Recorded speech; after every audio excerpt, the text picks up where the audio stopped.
సాహిత్యాన్ని ఐచ్ఛికాంశంగా తీసుకుంటే జనరల్ స్టడీస్కి ఓవర్లాపింగ్గా ఉండదు కదా అనేటువంటి భ్రమ ఉంది. నిజానికి చాలామంది దీని గురించి ఆలోచించరు, కానీ ఆలోచిస్తే సాహిత్యాన్ని తీసుకున్న అభ్యర్థులే మిగతా అభ్యర్థుల కన్నా కూడా ఎక్కువ గణనీయమైనటువంటి లబ్ధి పొందుతారని మనకు అర్థమవుతుంది. జనరల్ స్టడీస్కు సాహిత్యం ఒక చక్కని జత.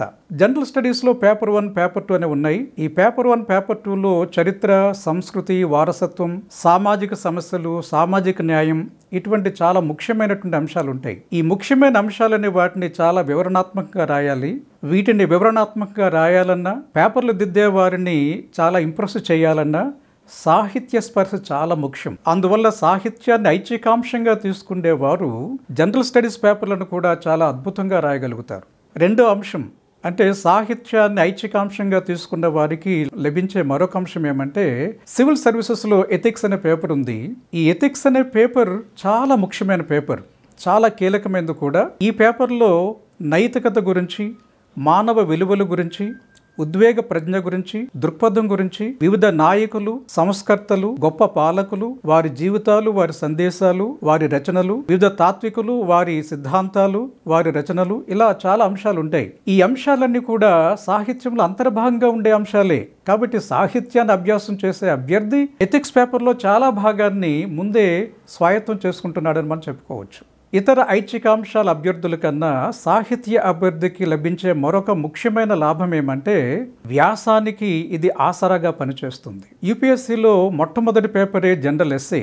ఈ జనరల్ ఎస్సేలో సెక్షన్ ఏ, సెక్షన్ బి అని 2 ఉంటాయి. సెక్షన్ ఏలో 4 వ్యాసాలు, సెక్షన్ బిలో 4 వ్యాసాలు ఉంటాయి. ఈ సెక్షన్ ఏ నుంచి ఒక వ్యాసాన్ని, సెక్షన్ బి నుంచి ఒక వ్యాసాన్ని ఎన్నుకుని అభ్యర్థులు రాయవలసి ఉంటుంది. గతాన్ని పరిశీలించేటప్పుడు ఈ వ్యాసాలలో విషయ సంబంధ వ్యాసాలు వస్తుండేవి. ఇటీవల కాలంలో గణనీయమైన మార్పు ఏమంటే, ఇవన్నీ కూడా సాహిత్యానికి, జీవితానికి, నైతికతకు, విలువలకు సంబంధించిన వ్యాసాలు వస్తున్నాయి. ఉదాహరణకు కొన్ని మీరు చూడండి. ఇటీవల ఇచ్చిన వ్యాసాలలో 2 గురించి మనం తెలుసుకుందాం. ఒకటి, a good life is one inspired by love and guided by knowledge. ఒక మంచి జీవితం ప్రేమతో ప్రేరణ పొందాలి, జ్ఞానంతో ముందుకు సాగాలి అన్నటువంటి వ్యాసాన్ని ఇచ్చారు. మరొక వ్యాసం చూడండి.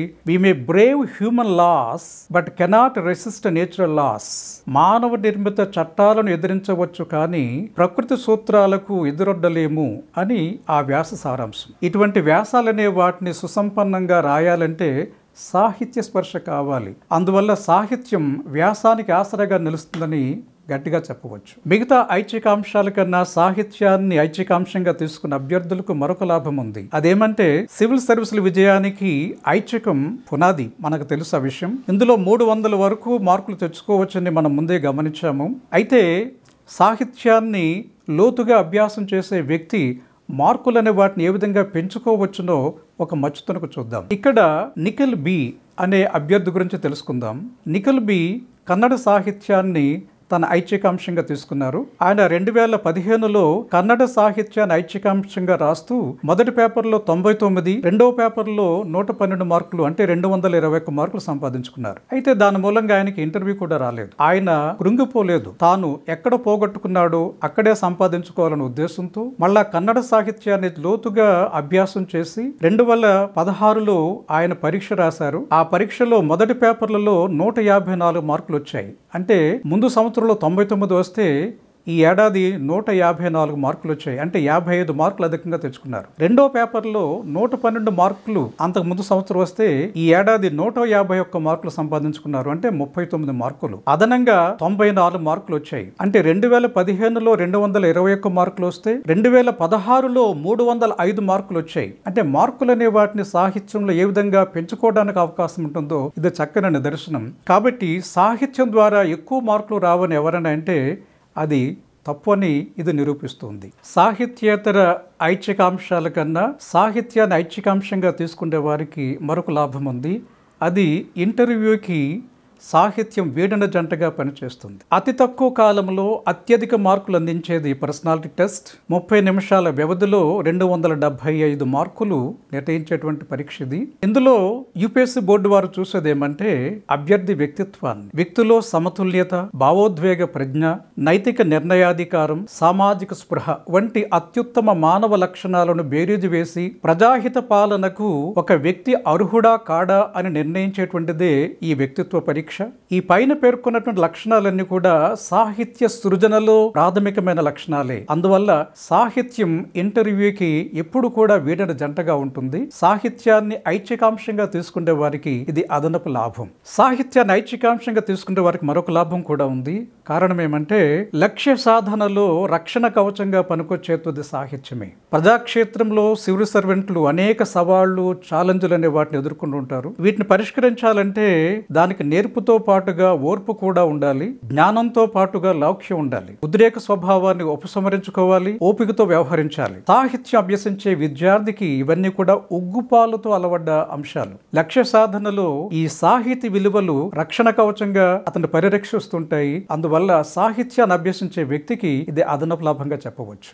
సాహిత్యాన్ని ఐచ్ఛికాంశంగా తీసుకోవడం మరొక లాభాన్ని కూడా కలిగిస్తుంది. ఉత్తమ పరిపాలకులుగా ఉండే వారిలో కావలసింది సహానుభూతి, అంటే ఎంపతి. చరిత్రలో మనం చూసాం, అశోకుడు, అక్బర్, లాల్ బహదూర్ శాస్త్రి, అబ్రహాం లింకన్ ఇటువంటి వారందరూ కూడా ప్రజా హృదయాలనే వాటిని గెలుచుకున్నారు. ప్రజా హృదయాలలో ఈనాటికి కూడా నిలిచిపోయారు. అలా నిలిచిపోవటం గల కారణం ఏమంటే వారు ప్రజల పట్ల చూపించిన సహానుభూతే. వీరిలాగే ప్రాచీన కాలంలో హర్షుడు, మధ్యకాలంలో శ్రీకృష్ణదేవరాయలు, ఆధునిక కాలంలో జవహర్లాల్ నెహ్రూ గొప్ప పాలనాదక్షులు. వీరు పాలనాదక్షులే కాకుండా గొప్ప సాహితీవేత్తలు. వారు పాలనాదక్షులుగా గొప్ప పేరు సంపాదించుకోవడానికి ఉపకరించినటువంటిది సాహిత్యంగానే మనం చెప్పవచ్చు. కారణం ఏమంటే సాహిత్యానికి చాలా మూలకందంగా ఉండేటువంటిది సహానుభూతి. ఈ సహానుభూతి మూలంగానే గొప్ప పాలకులుగా వారు ఎదగడంలో సాహిత్యం ఎంతగానో దోహదం చేస్తుందని చెప్పవచ్చు. మరొక అంశాన్ని చూసుకోవాలి. ప్రభుత్వ లక్ష్యాలు ప్రజలకు చేరువ కావాలంటే అది ప్రజాభాషలో ఉండాలి. అంటే ప్రజాభాషలో పాలన జరిగినప్పుడే అది సాధ్యమవుతుంది. ప్రభుత్వం గురించి ప్రజలకు తెలవాలి. ప్రజలు ప్రభుత్వం ఏ ఏ చట్టాలు చేస్తుందో, ఏ ఏ అంశాలనే వాటిని అమలు చేస్తుందో వారు తెలుసుకోవాలి. మనం ప్రాచీన కాలంలో చూసాము, అశోక చక్రవర్తి ప్రజాభాషలో శాసనాలు వేసి తన అంతరంగం అనే దాన్ని ప్రజలకు ఆవిష్కరించాడు. కాబట్టి ఆ మహనీయుడి గురించి ఈ రోజు మనం చెప్పుకోవడానికి అవకాశం ఏర్పడుతుంది. అంటే పాలనలో ప్రజలకు ఆలన కనిపించాలంటే అందుకు సాహిత్యం ఒక గొప్ప సాధనం. కాబట్టి సాహిత్యాన్ని అభ్యసించి ఐచ్ఛికాంశంగా తీసుకునే వారికి ఇది అదనపు లాభం. సాహిత్యేతర ఐచ్ఛికాంశం కన్నా సాహిత్యాన్ని ఐచ్ఛికాంశంగా తీసుకునే వారికి గొప్ప లాభం మరొకటి ఉంది. అది సాహిత్యం జీవితానికి తోడు నీడగా ఉండడం. ప్రతి మనిషి జీవితానికి ఒక లక్ష్యం ఉంటుంది, ఒక గమ్యం ఉంటుంది. ఆ గమ్యం అర్థవంతంగా ఉండాలి, ఆరోగ్యకరంగా ఉండాలి. లక్ష్య సాధనలో ప్రతి వ్యక్తి నిత్య ప్రేరితుడై ఉండాలి. అటువంటి నిత్య ప్రేరణ కల్పించేటువంటిది సాహిత్యమే. సాహిత్యం అటువంటి లక్ష్యానికి నిత్య ప్రేరణతో ప్రాణం పోస్తుంది, జీవితానికి వీడని తోడు నీడగా ఉంటుంది. అందువల్ల సాహిత్యం పోటీ పరీక్షలలో అత్యధిక మార్కుల సంపాదనకు సహకరించే ఒక సాధనం మాత్రమే కాదు, అది జీవితాంతం ఒక వ్యక్తికి స్వాంతన చేకూర్చే సంజీవన లాంటిది. సాహిత్యేతర ఐచ్ఛికాంశం కన్నా సాహిత్యాన్ని ఐచ్ఛికాంశంగా తీసుకున్న వారికి వచ్చే లాభాలను చాలా సూక్ష్మంగా మరొకసారి చూద్దాం.